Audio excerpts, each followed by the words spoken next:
भविष्य के सभी अध्यापक साथियों का सरकारी अध्यापक चैनल पर हार्दिक स्वागत है। दोस्तों, आपको पता है, मैंने आपको बताया था चैनल पर 3 क्लासेस आपकी चलेंगी, जिसमें से 2 क्लास आपकी सुपर टेट की होंगी, 1 क्लास आपकी संयुक्त होगी जो आपके रीट और यूपी टेट को कवर करेगी, है ना। तो रीट और यूपी टेट की 1 क्लास चलेगी और सुपर टेट की आपके लिए चैनल पर 2 क्लास चलेंगी।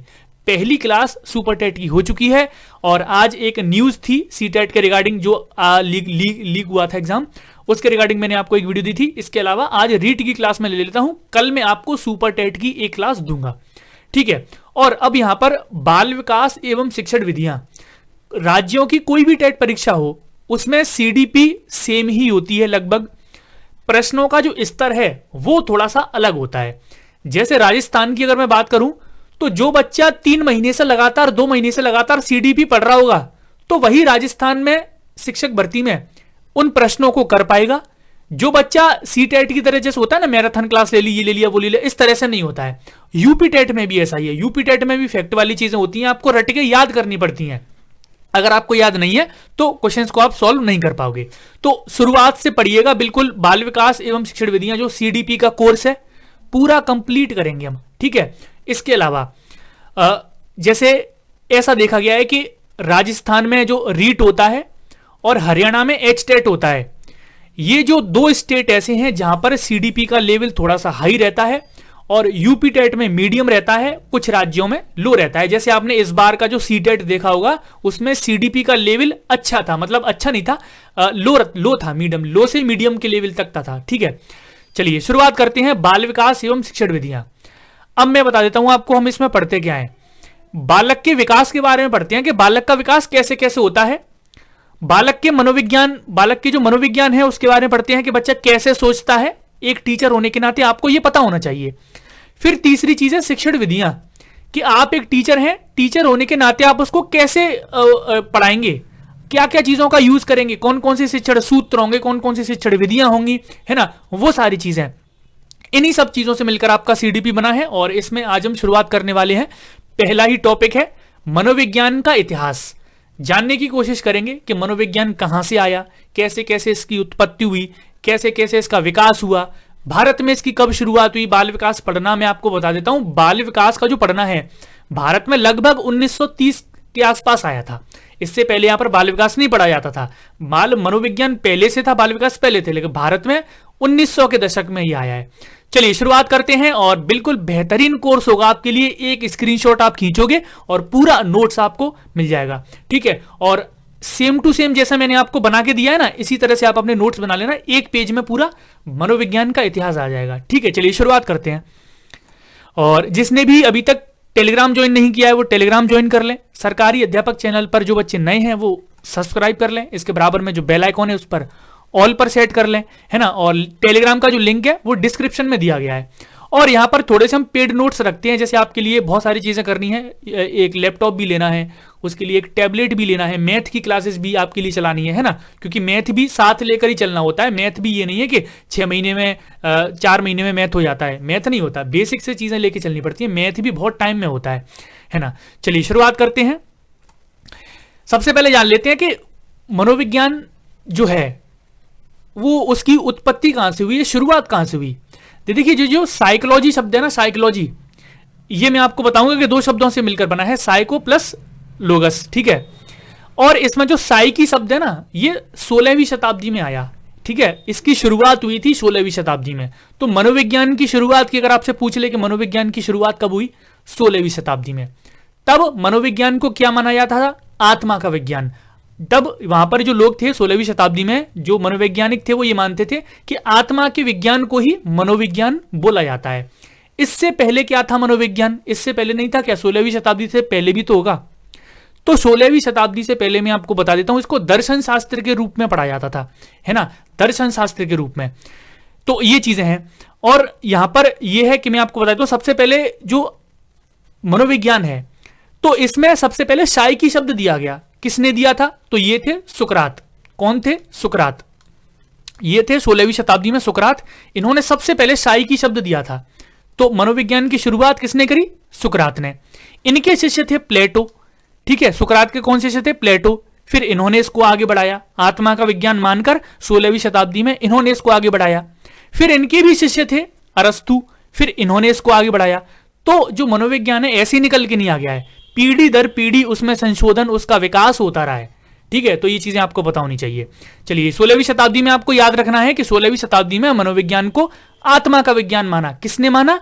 सुकरात, प्लेटो और अरस्तु, और एक और नाम लिख लीजिए, पूछा नहीं जाता है वैसे, लिख लीजिए डेकार्ट। डेकार्ट, ठीक है, ये मनोविज्ञान का नाम है डेकार्ट। चलिए इनका भी नाम लिख लीजिए, है ना। और आपसे पूछ ले कि प्लेटो के गुरु कौन थे? प्लेटो के गुरु थे सुकरात। अरस्तु के गुरु कौन थे? अरस्तु के गुरु थे प्लेटो, है ना। तो ये चीज आपको पता होनी चाहिए। अब चलते हैं साइकोलॉजी की तरफ। फिर ये जो साइकोलॉजी शब्द निकल के आया, लोगों ने माना कि इसको हम आत्मा का विज्ञान मानते हैं, जो आत्मा का विज्ञान होता है उसी को हम साइकोलॉजी कहते हैं। फिर ये दो शब्दों से मिलकर बना है, मैं आपको बता देता हूं। पहला जो शब्द है इसका वो है साइकी। ये जो साइकी शब्द है वो ग्रीक भाषा का शब्द है। कहां का शब्द है? ग्रीक भाषा का शब्द है। और ग्रीक भाषा में साइकी का मतलब है आत्मा। क्या है? आत्मा इसका मतलब है। फिर दूसरा शब्द है लोगस। दो शब्दों से ही तो मिलकर बना है साइकोलॉजी, साइकी प्लस लोगस। और ये जो लोगस है इसका अर्थ है विज्ञान या फिर अध्ययन करना। तो आत्मा का अध्ययन करना क्या है? साइकोलॉजी कहलाया गया, है ना। ये मैं आपको बताया ना कि आत्मा का विज्ञान माना गया 16वीं शताब्दी में। तो इस तरह से माना गया।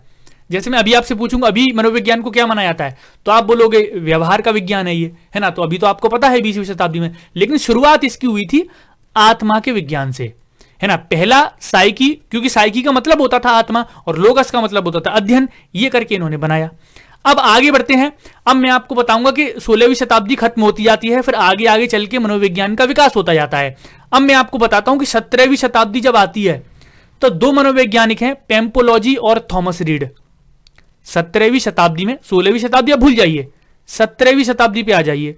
17वीं शताब्दी में साइकोलॉजी को पेम्पोलॉजी और थॉमस रीड ने क्या माना? मन या फिर मस्तिष्क का विज्ञान, है ना। अब इन्होंने संशोधन किया, अपने तर्क दिए और बोला कि ये जो मनोविज्ञान है वो मन या फिर हमारे मस्तिष्क का विज्ञान है, आत्मा का विज्ञान नहीं है। ठीक है, ये कब हुआ? ये 17वीं शताब्दी में हुआ। तो आपसे पूछ सकता है कि 16वीं शताब्दी में मनोविज्ञान को क्या माना जाता था, फिर 100 साल बाद 17वीं शताब्दी में क्या माना गया, फिर ऐसे ही 18वीं शताब्दी में भी मन मस्तिष्क का विज्ञान माना गया। फिर आती है 19वीं शताब्दी।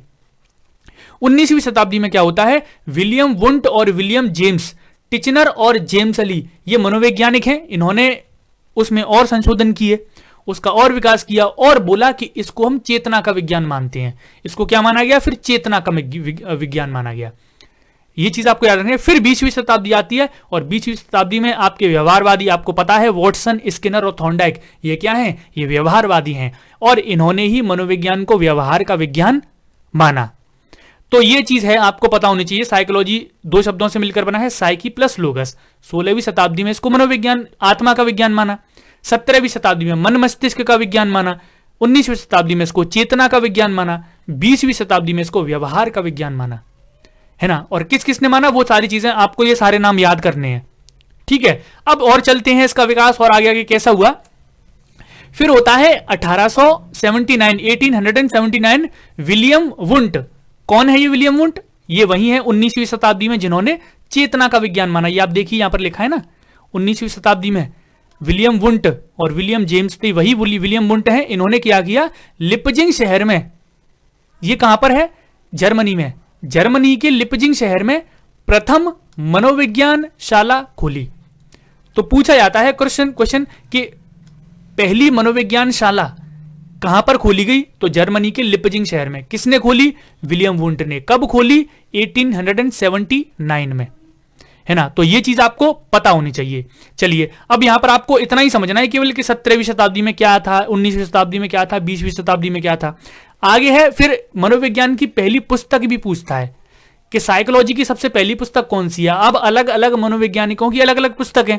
अब ये जो मनोवैज्ञानिक है, मैं आपको इतने नाम बता रहा हूं, William Wundt, William James, Titchener, Watson, Skinner, Thorndike, इन सबकी अलग अलग पुस्तकें हैं, है ना। जब इनके सीखने के सिद्धांत हम पढ़ेंगे तो उसमें हम इनके बारे में और चर्चा करेंगे। मनोविज्ञान की जो पहली पुस्तक है वो साइकोलॉजिया है। क्या है? साइकोलॉजिया। याद रखेंगे आप, मनोविज्ञान की पहली पुस्तक का नाम क्या है? साइकोलॉजिया। किसने लिखी थी? रुडोल्फ गोल्काय। ये मनोवैज्ञानिक, इनका नाम याद कर लीजिए, रुडोल्फ गोल्काय। ठीक है, साइकोलॉजी की पहली पुस्तक इन्होंने लिखी थी, है ना। तो ये चीजें हैं आपको याद करनी है, केवल ये इसका स्क्रीनशॉट ले लीजिए, आपका मनोविज्ञान का इतिहास है वो खत्म हो गया। ज्यादा मनोविज्ञान का इतिहास है ही नहीं, आपको पढ़ना ही नहीं है, टू द पॉइंट चीजें पढ़नी है जो आपके एग्जाम में पूछी जाती हैं। जब हम बाल विकास के बारे में चर्चा करेंगे तब वहां पर और ज्यादा विस्तार में चर्चा करेंगे, है ना। केवल इतना ही इसका इतिहास है, मतलब इतिहास नहीं, काफी इतिहास है, छोटे रूप में व्यवस्थित करके मैंने आपको एक पेज में बता दिया कि 17वीं शताब्दी में क्या था, 19वीं शताब्दी में क्या था, 20वीं शताब्दी में क्या था, है ना। तो ये है दोस्तों पहली क्लास, छोटी क्लास थी, मनोविज्ञान का इतिहास हमने केवल जानने की कोशिश की है इस क्लास में। सेम टू सेम ऐसे ही आप अपने नोट्स बना लेना, एक पेज में आपका पूरा मनोविज्ञान का इतिहास आ जाएगा। तो उम्मीद करता हूं ये क्लास आपको बेहद पसंद आई होगी और सबके साथ इसको शेयर जरूर करिएगा, ज्यादा से ज्यादा बच्चों को जोड़िएगा जो यूपी टेट रीट परीक्षा की तैयारी कर रहे हैं, सुपर टेट की जो तैयारी कर रहे हैं। मैंने आपको पहले बता दिया है कि एक लेक्चर आपका एक लेक्चर आपका रीट और यूपी टेट का आएगा और फिर 2 लेक्चर आपके सुपर टेट के आएंगे। चलिए आज के लिए इतना ही करते हैं, मिलते हैं आपसे नेक्स्ट वीडियो में। आज के लिए इतना ही, धन्यवाद।